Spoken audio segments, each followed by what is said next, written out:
na lemvu ya tata nzambi na wana tikete batata na bamama bisika kako tozali kotelema purke tobanda liyangani ya tongo ya lelo liyangani ya mabondeli ya tongo ya lelo tozali kobanda yango na komo ya tata mwana pe molimo mosanto. L'Éternel est mon berger, je ne manquerai de rien. Amen. Amen.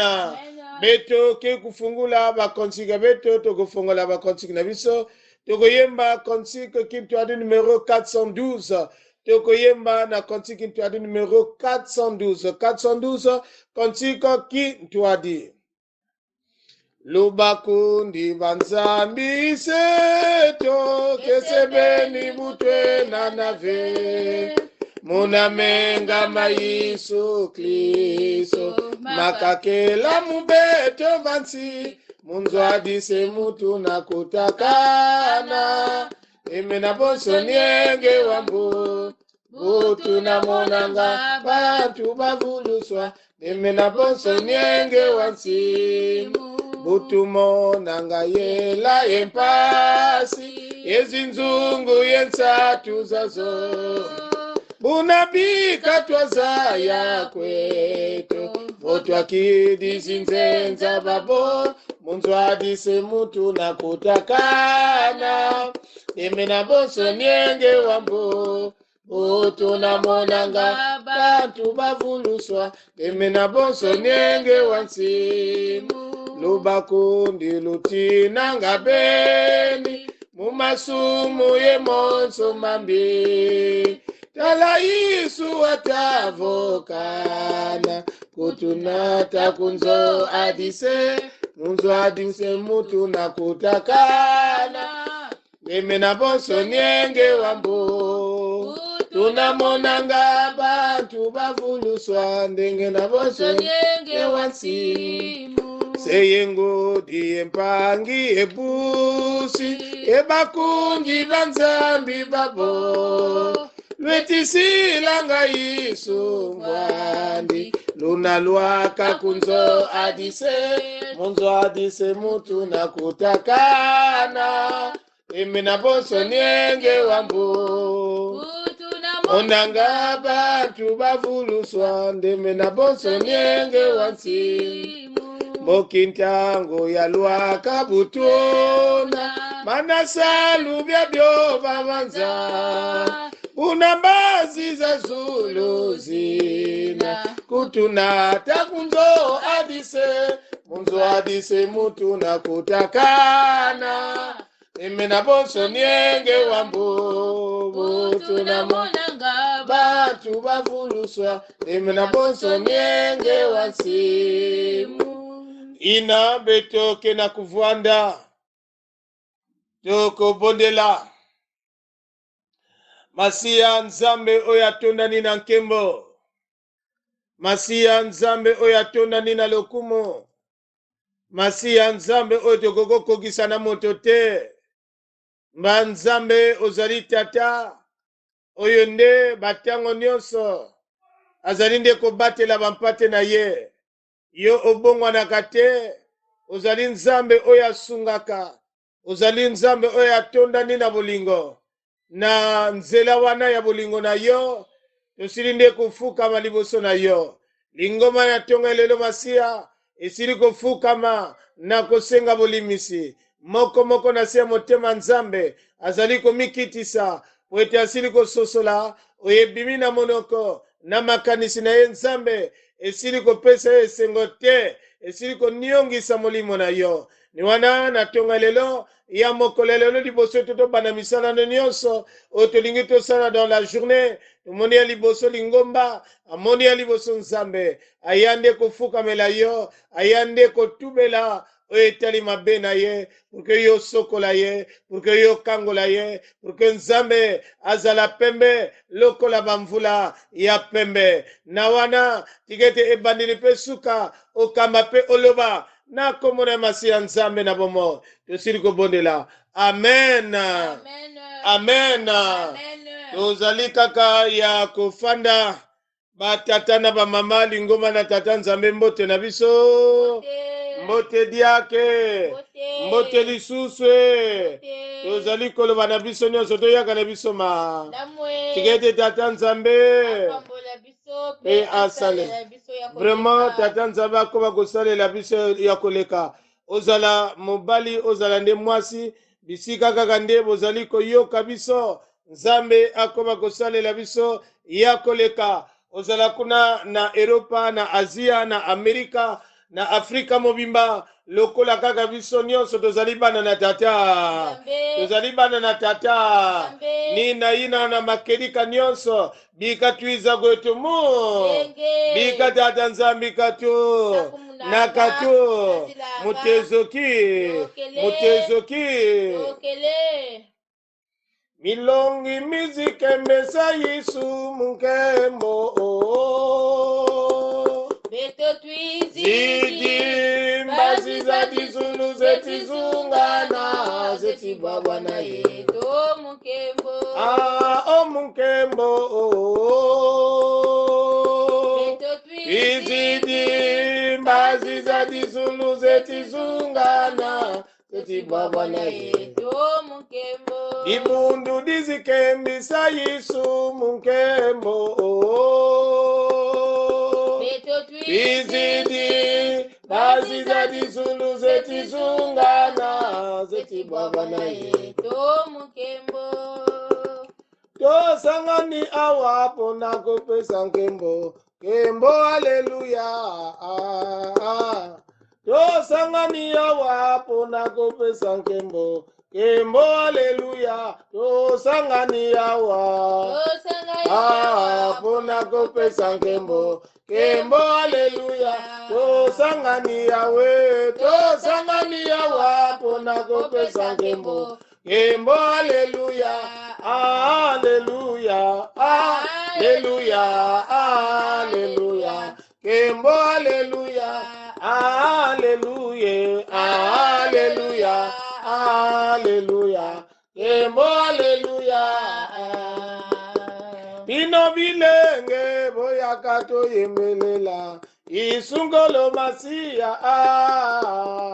tusangani awa pona kopesa nkembo kembo haleluya tosangani yawe tosangani awa pona kopesa nkembo kembo haleluya tosangani yawe tosangani awa pona kopesa nkembo haleluya haleluya haleluya haleluya kembo haleluya haleluya haleluya kembo haleluya na yiswe na tangu yayi bitukina kuvutukila kibuku ya mambo ya nzambi ya ngonda yayi ina bitukina kusukisa bubu yayi kile na kande wane kikapu ya 15 kibuku ya 5 Jean au chapitre 15 le verset 5 Jean au chapitre 15 le verset 5 ya metuba na betu mutino moi je suis le cep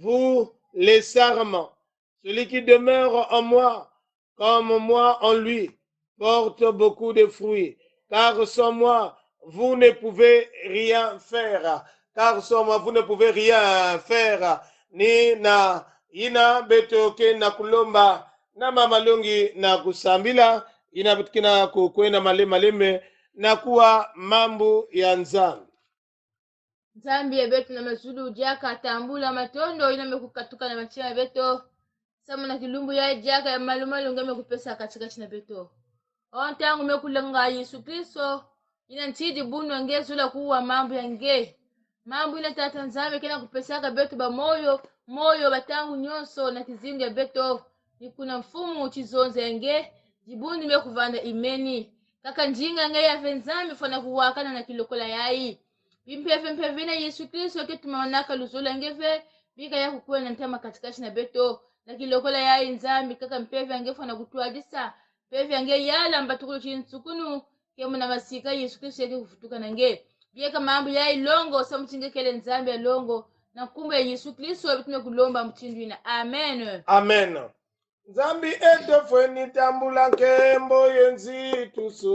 Muzulu yevantoto kakwenaniwa kakako ufanane yandi ulutidi yandipe tambula nkembo yenzitusu. Nzambi etofweni tambula nkembo yenzitusu. Muzulu yevantoto kakwenaniwa kakako ufanane yandi ulutidi yandipe tambula nkembo yenzitusu. Alpha Omega tambula nkembo. Kembo kwa Nzambi Nzambi yetu mukayengele. Alpha Omega tambula nkembo. Kembo. Kembo. Alpha Omega tambula nkembo. Kembo kwa Nzambi Nzambi yetu mukayengele. Alpha Omega tambula nkembo. Kembo. Kembo. Nzambi ya tulendo, Nzambi ya bimangwe, tambula nkembo yenzitusu. kwena ndimba tukuluko, kwena ndiye nsukunuko, Tambula nkembo yenzitusu. Alpha Omega tambula nkembo. Kembo kwa Nzambi Nzambi yetu mukayengele, Alpha Omega tambula nkembo. Kembo. Kembo. Alpha Omega tambula nkembo. Kembo kwa Nzambi yetu mukayengele. Alpha Omega tambula nkembo. Kembo. Kembo. Na iswe Yakalale. ina betoke ya kuvwanda, betoke kufungula mabibiblia beto na kutanga mambo ya Nzambi. Inakele na kande ya Efeso kikapu ya iya kibuku ya 10 te 15. Efeso kikapu ina ya iya kibuku ya 10 te 15. Ephésiens au chapitre 4, le verset 17 jusqu'au verset 25. Ephésiens 4, 17 à 25. Ephésiens 4, 17 à 25. Ina beto mekutala yao, beto gekutanga na nkumbu ya Yesu. Voici donc ce que je dis et ce que j'atteste dans le Seigneur, c'est que vous ne devez plus marcher comme les païens, qui marchent selon la vanité de leur intelligence. Ils ont la pensée obscure. Ils sont étrangers à la vie de Dieu à cause de l'ignorance qui est en eux et de l'endurcissement de leur cœur. Ils ont perdu tout sens moral. Ils se sont livrés au dérèglement pour commettre toute espèce d'impureté, jointe à la cupidité. Mais vous, ce n'est pas ainsi que vous avez appris à connaître le Christ. Si du moins vous avez entendu parler de lui, et si vous avez été instruit en lui, conformément à la vérité qui est en Jésus, c'est-à-dire vous dépouiller à cause de votre conduite passée de la vieille nature qui se corrompt par les convoitises trompeuses, être renouvelé par l'esprit dans votre intelligence et revêtez la nature nouvelle, créée selon Dieu, dans une justice et une sainteté que produit la vérité. C'est pourquoi rejetez le mensonge et que chacun de vous parle avec vérité en son prochain, car nous sommes membres les uns des autres. C'est pourquoi rejetez le mensonge et que chacun de vous parle avec vérité à son prochain, car nous sommes membres les uns les autres. Parole du Seigneur. Amen. Amen. Amen. Amen. Batata na bamama tozali na mama likambo oyo esili koloba na biso na monoko ya lopoto. Examinons toutes choses et retenons ce qui est agréable à Dieu dans son église. Tososolaka makambo nyonso mpe tosimba oyo ekoki e oyo tosimba wana ekoki kosepelisa Nzambe okati na lingomba na ye. Tososolaka makambo nyonso mpe tosimba wana ekoki kosepelisa Nzambe okati na lingomba na ye. Beto fiongoni na mambu nyonso na beto bumba inakele ya kuzolakana na Nzambi na kati ya dibundu ya yandi, na kati ya dibundu ya Yanji. batata na bamama tosili koyeba oyo basili koloba nde kososola. Et donc examinons ces filtres, examinons ce palper, aller jusqu'à découvrir la vraie information, bien que la vraie vérité. Quand nous parlons d'examination, c'est filtrer l'information, le message, tout ce qu'on nous amène. Nous devrons examiner. On nous dit examinons toutes choses et retenons ce qui est agréable. Examinons toutes choses. Et donc, ce que tu es en train de rencontrer, bien ce qu'on t'apporte, que ce soit l'information, yavwana sango, yavwana diamo ni diamo, ngefwana ku examiner ya, kokene ngulungulu te,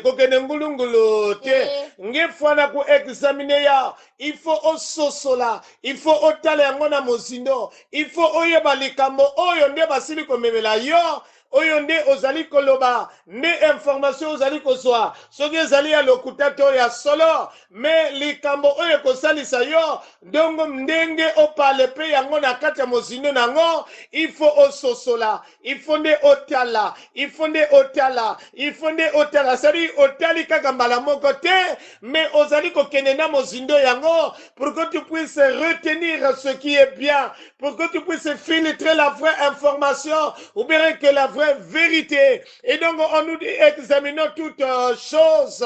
Mamamu nyonso yina betkena kutala beto fana fiongoni na yao, beto fana fiongoni na yao, nyonso yina beto kena kutala yina bakena kunatina beto mutinu betu mekutala na ntangu ya banzambi babinzambi mekuma mingi bazeglize ezobota malokola ba champignon plutôt lokola ba champignon oyo ezali kobotama et lolenge nini bato nyonso wi bazali koloba nde na baprofeta oyo bazali koloba nde na langue oyo lokola kaka tosili koyeba. Mais ce qui est plus important, c'est que nous devrons examiner si réellement ils sont envoyés par Dieu. Il faut mettre ko examiner, il faut to sosola totala soki bango tunde bazali kouta na kata mokano ya tata Nzambe, na kata mokano ya tata Nzambe, parce que ndepe na kati kuna bamiyibi pe bakoti bakomi basali na Nzambe, na kuna pe oyo nde bazali kosalela nde na kati ya bosoloka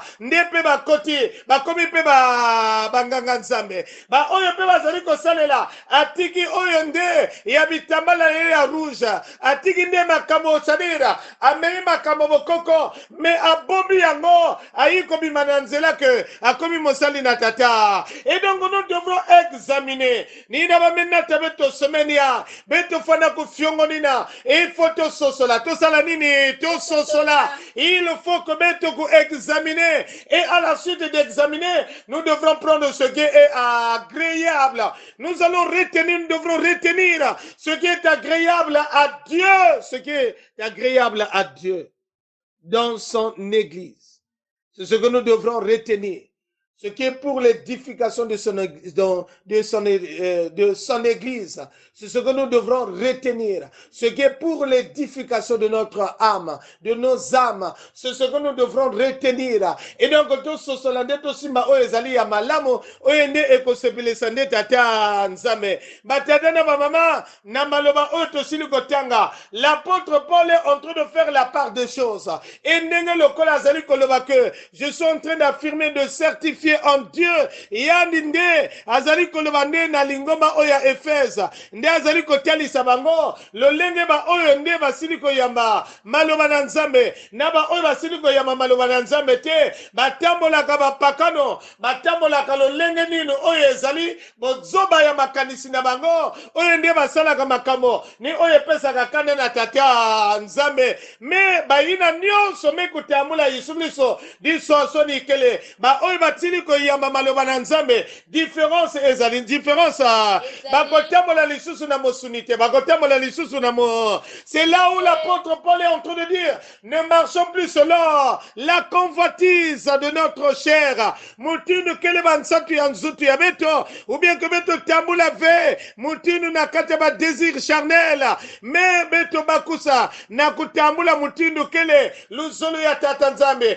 Et parce que la vieille personne a été dépouillée et donc beto bakusa kekitezo ya ntama mekuluta et donc yandike na kulakisa la différence qui se trouve entre les païens et les enfants de Dieu, parce que les païens marchent selon l'intelligence obscure. Bake kutamulaka mutinu kele nwenga ya bau yakitombe nwenga ya bau yakitombe me babani ya nzambe kitambula diaka ve bankwa Kristo kitambula diaka na kate kitezo inave. Et donc ni wana aiko conclure na koloba kobotika nyonso ya lokute. Donc ce que nous devrons laisser après l'examination, il s'est montré que nous devrons laisser le mensonge.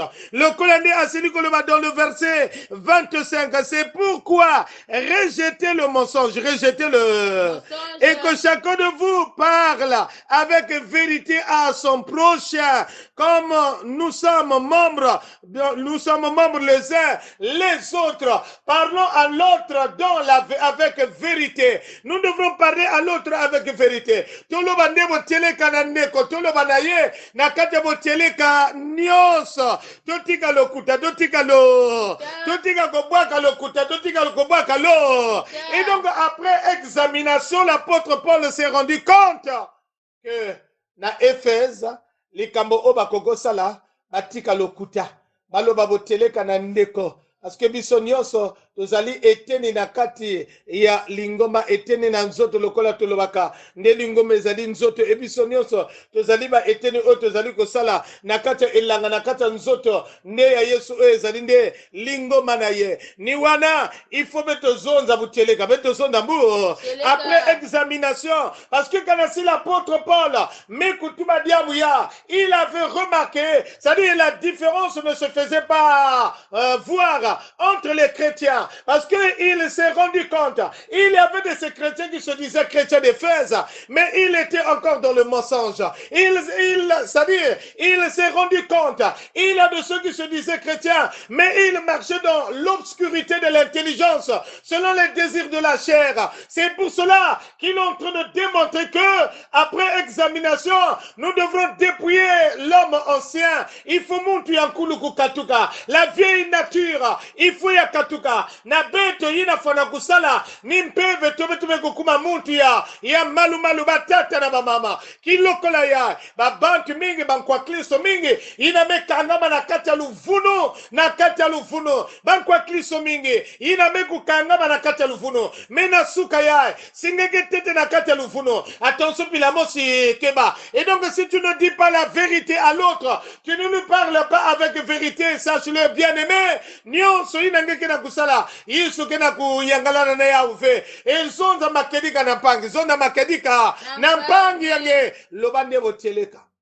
parce que biso nyonso tozali nde basali na kati elanga na nkolo. Et donc après examination mutindo tosili koyeba lokola tosili koloba awa tosimba oyo tokosimba tolongola lokuta tobima na kati ya lokuta après examination totambola lokola bapakano te yeba ke mokwa kristo oyo ayambi maloba na nzambe akotambola lisusu lokola mopakano te mais akozala c'est-à-dire différence ekomonana na mopakano na oyo ayambi maloba na tata nzambe na oyo ayambi maloba na tata. C'est ce que l'apôtre Paul voulait pour l'église ou bien que les fidèles d'Éphèse.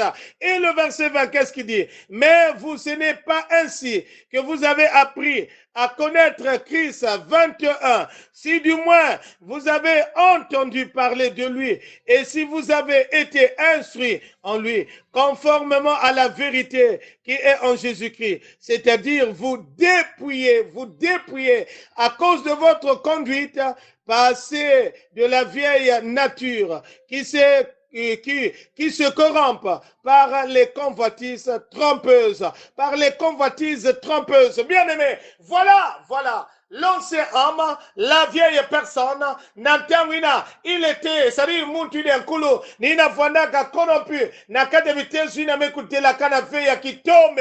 Mais quand nous avons reçu Christ, on ne marche plus ainsi. Ce n'est pas ainsi que nous avons connu Christ, que l'apôtre Paul leur avait démonté Christ. Et donc, c'est une lettre qu'il est en train d'adresser à ce peuple aujourd'hui. Il adresse à toi qui se dis chrétien, mais qui n'est pas encore dépouillé de l'ancienne personne, ou bien que tu entends la vieille nature. Si tu n'as pas encore laissé cela, sache-le que tu marches selon comme les païens. Tu es comme un païen. Ngeke mutino mupakano nani na ina ngeme kutambula Yesu bikambelo ya imbi bikambelo ya filu ya vwandi tika nemo bulu tika makanisi na nyoso ezali kosala ezali ya malamu te mais lata Yesu lata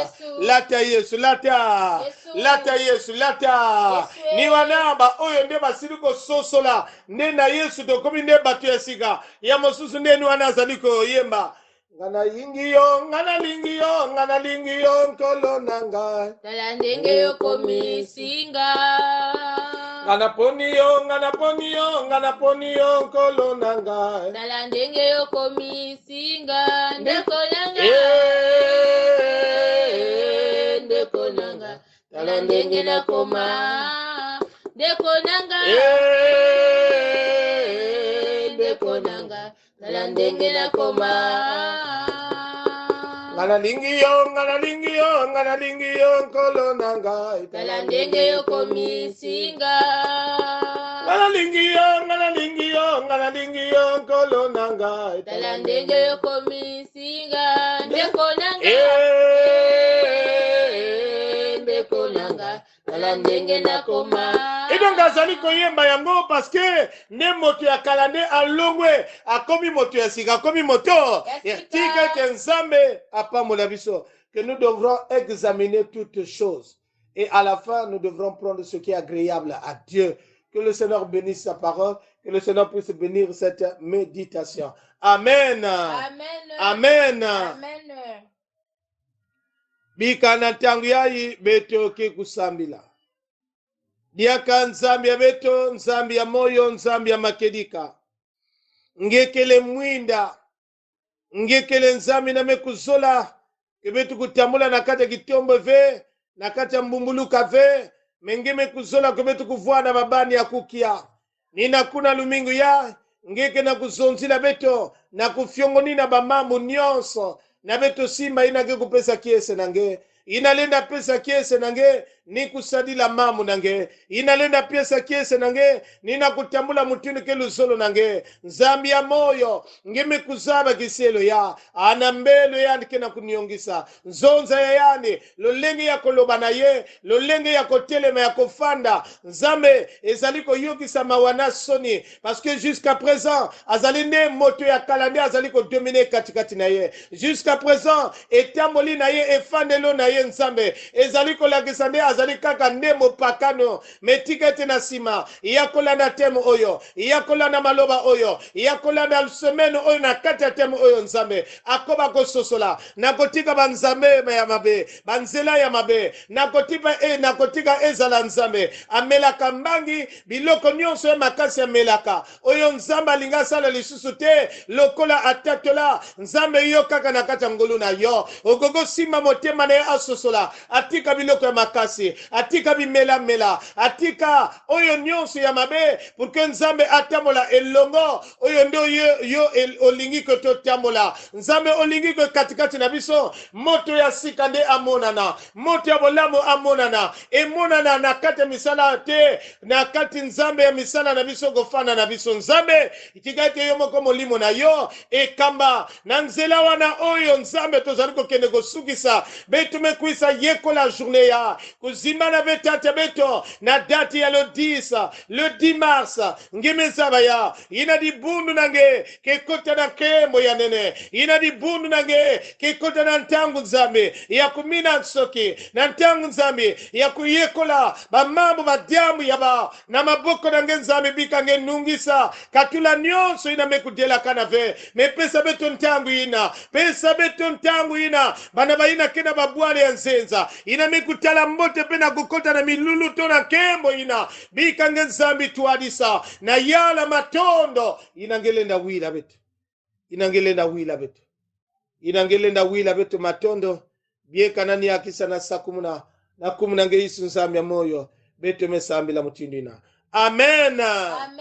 amen Amen. batata na bamama lokola tosili koyeba ke tozali kokende na suka ya kitu na biso ya tongo matoni na biso nyonso na lingoma nyonso toyika mpiko na mabondeli toyika mpiko na mabondeli toyika mpiko na mabondeli nzambi mfumu anza yayo mabaza mamosono muntu kalendi kunjokako lutiti babo tonda mvuluzi tonda mvuluzi tonda mvuluzi onze ivongeye imvuluzi tonda mvuluzi bikabe tukutambula lusakuno ya mfumo kiyenge ya mfumo betu Yesu Kristo zola na kintwadi ya mpeve ya longo